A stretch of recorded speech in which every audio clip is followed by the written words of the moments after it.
Ondro, včera si posunul slovenský rekord o neuvěřitelných 13 minut.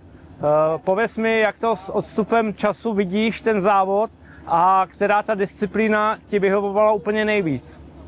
Tak čo sa týka toho rekordu, respektíve k tomu času, keby som sa mal vyjadriť, tak by som povedal, že veľmi tomu pomohlo počasie aj trať.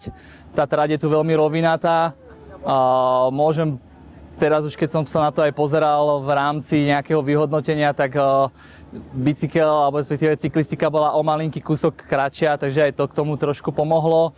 A naozaj sa nám podarilo, respektíve nám vyšlo to počasie. Piešťany sú známe tým, že tu je veľmi teplo každý rok, ale tento rok sa to podarilo, že bolo príjemných 17-20 stupňov na bicykli a až na tom behu začal ten taký piešťanský úpek. Viděl jsem, že používáš Street, určitě používáš wattmetr, používáš třeba i core senzor, prozradíš nám nějaké čísla? Mal som aj core senzor a môžem povedať, že na konci vlastne behu som mal core teplotu 40,04 stupňa, takže už to bolo naozaj na hrane. A jak si na tom byl s běžeckýma vatama?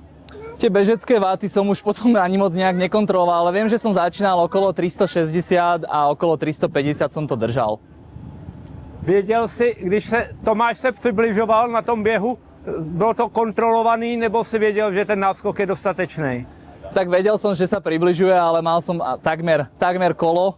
Na začiatku som mal náskok, postupne sa približoval, čož bolo 7 km, respektíve 6 km k dobru, takže on z toho ukrajoval, ale bolo to naozaj kontrolované. Kam se chystáš teda následně?